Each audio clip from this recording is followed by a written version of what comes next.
Hi hello welcome to Avyuk knowledge hub. உங்க எல்லாரையும் என்னோட யூடியூப் சேனல்ல வரவேற்கிறதுக்கு பெரும் மகிழ்ச்சி அடைகிறேன். ஸோ 2025ல் இந்த மாதிரி ஒரு யூடியூப் சேனல் உருவாக்கணும் அப்படிங்கிறது ஏற்கனவே நான் திட்டமிட்டிருந்தேன், பிளான் பண்ணியிருந்தேன். ஸோ பிளான் பண்ணபடி சக்ஸஸ்ஃபுல்லாக யூடியூப் சேனல் உருவாக்கியாச்சு. ஸோ எதுக்காக இந்த சேனல் உருவாக்கியிருக்கேன் அப்படின்னு சொல்லணும் அப்படின்னு நினைக்கிறேன். என்ன அப்படின்னா, இந்திய மக்கள் கிட்ட, குறிப்பா நம்ம தமிழக மக்கள் கிட்ட வந்து பார்த்தோம் அப்படின்னா ஒரு விதமான ஜென்ரல் அவேர்னஸை கிரியேட் பண்ணணும் அப்படிங்கிறதுக்காக தான் இந்த சேனல் வந்துட்டு ஸ்டார்ட் பண்றேன். சரிங்களா? ஜென்ரல் அவேர்னஸ்னா எப்படி அப்படின்ற ஒரு கேள்வி உங்களுக்கு வரும். அதுக்கான பதிலும் நானே சொல்லிடுறேங்க. ஜென்ரல் அவேர்னஸ்னா ஒன்றும் கிடையாது. இன்னைக்கு நம்ம சின்ன வயசுல உள்ள பசங்கள்ல இருந்து வயசானவங்க வரைக்கும் அரசியல் பேசுறாங்க. ஆனா அவங்க எல்லாம் என்ன பண்றாங்க அப்படின்னா பாலிடிக்ஸ் மட்டும் தான் பேசுறாங்க. அரசியலமைப்பு சட்டம் யாருக்குமே தெரியாது. அதாவது ஒரு அரசியல் அப்படிங்கிறது எப்படி இருக்கும், நாட்டினுடைய நிர்வாகம் எப்படி இருக்கணும் அப்படிங்கிற விஷயத்தை எல்லாமே அரசியலமைப்பு சட்டத்துல சொல்லியிருக்காங்க. சோ அவங்களுக்கு அரசியலமைப்பு சட்டம் பற்றிய எந்த ஒரு விஷயமும் அவங்களுக்கு தெரியறது கிடையாது. நான் நிறைய பார்க்கிற விஷயம் இதுதான். என்ன அப்படின்னா, அரசியலமைப்பு சட்டமே தெரியாம அவங்க ஏதேதோ பேசிட்டு இருப்பாங்க. இது இப்போ நடந்தது வந்து பார்த்தோம் அப்படின்னா பிரைம் மினிஸ்டர் மேலதான் தப்பு, இந்த மாதிரி நடந்துகிட்டது குடியரசுத் தலைவர் மேலதான் தப்பு. இப்படி நிறைய விஷயங்கள் வந்துட்டு பார்த்தோம் அப்படின்னா பேசிக்கிட்டே இருப்பாங்க.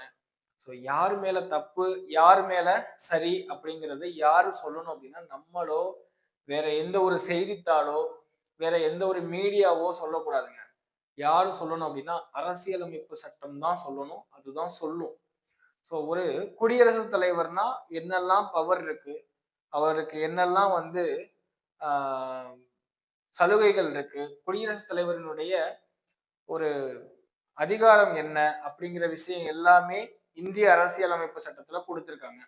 அதே மாதிரி பிரதமர்னா யாரு, பிரதமர் ஆகுறதுக்கு என்னெல்லாம் வந்து அடிப்படை தகுதிகள், எத்தனை வருஷம் அவர் வந்து பதவியில இருக்க முடியும், அது எல்லாமே அரசியலமைப்பு சட்டத்துல கொடுத்திருக்காங்க. நம்மளுக்கு வந்து பார்த்தோம் அப்படின்னா நம்ம வீட்டுல வந்துட்டு என்ன உரிமை இருக்கு அப்படிங்கிறதும் தெரியணும். நம்ம வீட்டுல வந்து நம்மளுக்கு என்ன கடமை இருக்கு அப்படிங்கிறதும் தெரியணும். அதே மாதிரி இந்த நாட்டுல நமக்கு என்ன உரிமை இருக்கு, இந்த நாட்டுக்கு நம்ம அந்த நாட்டுல நமக்கு என்ன கடமை இருக்கு அப்படிங்கிறதும் நம்மளுக்கு கண்டிப்பா தெரியணும். அதுவுமே அரசியலமைப்பு சட்டத்துல கொடுத்திருக்காங்க. இப்படி நிறைய விஷயங்கள், அரசியல் சார்ந்த விஷயங்கள் நிறைய அரசியலமைப்பு சட்டத்துல கொடுத்திருக்காங்க. சோ இது எல்லாமே எல்லா மக்களுக்கும் புரிகிற மாதிரி எளிமைப்படுத்தி சொல்லணும் அப்படின்ற ஒரு சின்ன ஒரு ஆசை தான் எனக்கு. சோ அதுக்காக தான் இந்த அவ்யுக் நாலேஜ் ஹப் அப்படிங்கிற விஷயத்த ரெடி பண்ணியிருக்கேன். கண்டிப்பா நீங்க இந்த யூடியூப் சேனல் வழியா இந்திய அரசியலமைப்பு சட்டம், ஐயா டாக்டர் BR அம்பேத்கர் எழுதிய இந்திய அரசியலமைப்பு சட்டம் ரொம்ப அழகாவே கத்துக்கலாங்க. அதுக்கு நான் கேரண்டி. சரிங்களா? நிறைய அரசியல் தலைவர்கள்லாம் பார்த்தோம் அப்படின்னா டாக்டர் ஐயா அம்பேத்கர் அவரினுடைய பிறந்த நாள் அன்னைக்கு அவர் ஸ்வீட்லாம் கொடுத்து கொண்டாடுவாங்க. அது அப்படி இல்லை அப்படின்னா அவருடைய நினைவு தினம் வர்றப்போ மலர் அஞ்சலி செலுத்தி நினைவு தினத்தை வந்து பார்த்தோம் அப்படின்னா அவங்க வந்து அவங்களுடைய மௌன அஞ்சலியோ இல்ல புஷ்பாஞ்சலியோ செலுத்தி முடிப்பாங்க. பட் நான் என்ன நினைக்கிறேன் அப்படின்னா, ஐயா டாக்டர் அம்பேத்கர் எழுதிய இந்த அரசியலமைப்பு சட்டம் இந்திய நாட்டு மக்கள் ஒவ்வொருத்தவங்க கிட்டையும் போய் சேர்ந்துச்சு. குறிப்பா நான் தமிழ்நாட்டு மக்கள் கிட்ட கொண்டு போய் சேர்க்கணும் அப்படிங்கிற ஒரு முயற்சி எடுத்திருக்கேன். ஏன்னா நான் தமிழ்ல தான் சொல்ல போறேன். இந்திய அரசியலமைப்பு சட்டத்துல என்னெல்லாம் சொல்லியிருக்காங்களோ அதை தமிழ்ல தான் நான் சொல்ல போறேன்.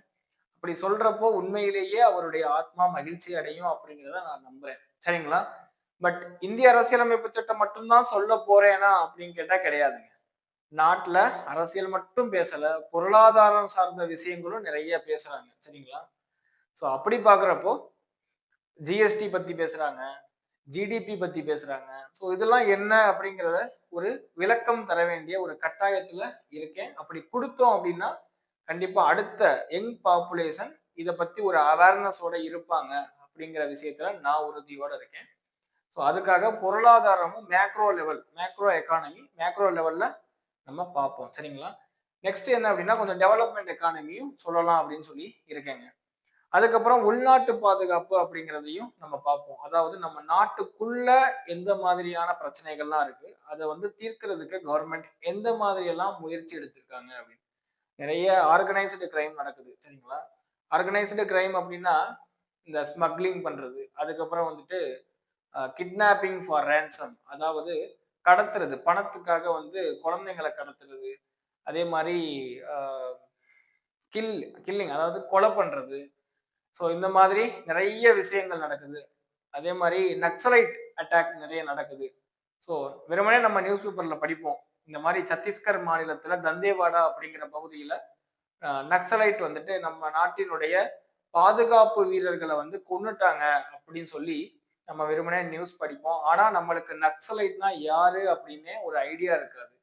ஸோ நான் என்ன நினைக்கிறேன் அப்படின்னா, என்னோட சேனல் வழியா உங்களுக்கு நக்சலைட்னா யாரு, நக்சலிசம் எங்கிருந்து உருவாச்சு, இந்த நக்சலைட் மூவ்மெண்டோட மோட்டோ என்ன, இந்த நக்சலைட் மூவ்மெண்ட்டை வந்து எலிமினேட் பண்றதுக்காக கவர்மெண்ட் என்னெல்லாம் முயற்சி எடுத்திருக்காங்க, அதே மாதிரி வந்து பார்த்தோம் அப்படின்னா ரெட் காரிடார் அப்படின்னு சொல்லுவாங்க. ஸோ இந்த ரெட் காரிடார்னா என்ன அப்படிங்கிறத ஃபுல்லா டீடைல்டா சொல்லலாம்னு நினைக்கிறேன். ஜஸ்ட் ஒரு எக்ஸாம்பிளுக்காக சொல்றேன் சரிங்களா. இந்த மாதிரி நிறைய இருக்கு, நக்சலிசம் இருக்கு, டெரரிசம் இருக்கு, நார்த் ஈஸ்ட் இன்சர்ஜென்சி இருக்கு சரிங்களா. அதுக்கப்புறம் இந்தியன் சொசைட்டில இருக்கக்கூடிய ஒரு சில பிரச்சனைகளும் பார்ப்போம், கேஸ்டிசம், கம்யூனலிசம், அதுக்கப்புறம் வந்து பார்த்தோம் அப்படின்னா ரீஜனலிசம், இந்த மாதிரி நிறைய விஷயங்கள் இருக்கு. உமன்ஸுக்கு எதிராக நடக்கக்கூடிய நிறைய பிரச்சனைகள், ஸோ உமன் எம்பவர்மெண்ட்னா என்ன அப்படிங்கிறதையும் நம்ம நம்மளுடைய சேனல் வழியா பார்ப்போம். அதுக்கப்புறம் என்னன்னா சோசியோ எக்கனாமிக் டெவலப்மெண்ட் பத்தியும் நம்மளுடைய அவ்யக் நாலேஜ் ஹப் வழியா நம்ம டிஸ்கஸ் பண்ணுவோம் சரிங்களா. ஸோ அதுக்கப்புறம் வந்து பார்த்தோம் அப்படின்னா இன்டர்நேஷனல் ரிலேஷன், அதாவது வெளிநாட்டுகளோட நம்ம நாடு எந்த மாதிரியான உறவுகளை வந்து மெயின்டைன் பண்றாங்க அப்படின்னு சொல்லியும் நம்ம பார்ப்போம். அதாவது ஏன் சொல்றேன் அப்படின்னா, இப்போ குளோபலைசேஷன் ஆனதுக்கு அப்புறம், குறிப்பா உலகமயமாதல் ஆனதுக்கு அப்புறம் எங்கேயோ ஒரு பிரச்சனை நடந்தாலும் அதனுடைய தாக்கம் இந்தியால இருக்கத்தான் செய்யுது. இப்போ உதாரணத்துக்கு ரஷ்யா உக்ரைன் போர் எடுத்துக்கிறோங்க, எங்கேயோ இருக்கு ஜியாகிராபிக்கலி, இந்தியாவுக்கும் அதுக்கும் சம்மந்தம் பக்கத்து நாடு கூட கிடையாது.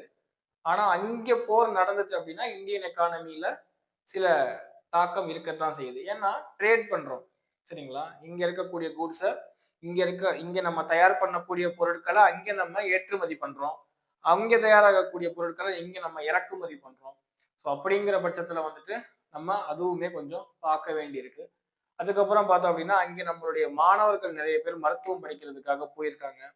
ஸோ இந்த மாதிரி நிறைய விஷயங்கள் இருக்கு. அதுவுமே வந்துட்டு பார்த்தோம் அப்படின்னா இன்டர்நேஷனல் ரிலேஷன் அப்படிங்கிற விஷயத்துல நம்ம பக்கத்து நாடுகளோட பாகிஸ்தான், சீனா, நேபாள், பூட்டான், ஸ்ரீலங்கா, பங்களாதேஷ், இந்த மாதிரி மயான்மர், இந்த மாதிரி பக்கத்து நாடுகளோட நம்ம இந்த மாதிரியான உறவுகளை நம்ம மெயின்டைன் பண்றோம் அப்படிங்கிற விஷயம்லாம் நம்ம பார்ப்போம். அதே மாதிரி வல்லரசு நாடுகள் G7 கண்ட்ரீஸ்னா என்ன, G20 கண்ட்ரீஸ்னா என்ன, பிரிக்ஸ் மாநாடு, நிறைய உச்சி மாநாடுகள்லாம் நடக்குங்க. பிரிக்ஸ்னா என்ன, சாங்காய் கோஆபரேஷன் அப்படின்னா என்ன, SCO அப்படின்னு சொல்லுவாங்க, சாங்காய் கோஆபரேஷன்னா என்ன அப்படிங்கிற விஷயங்கள்லாம் நம்ம டிஸ்கஸ் பண்ணுவோம். அதுக்கப்புறம் என்ன அப்படின்னா,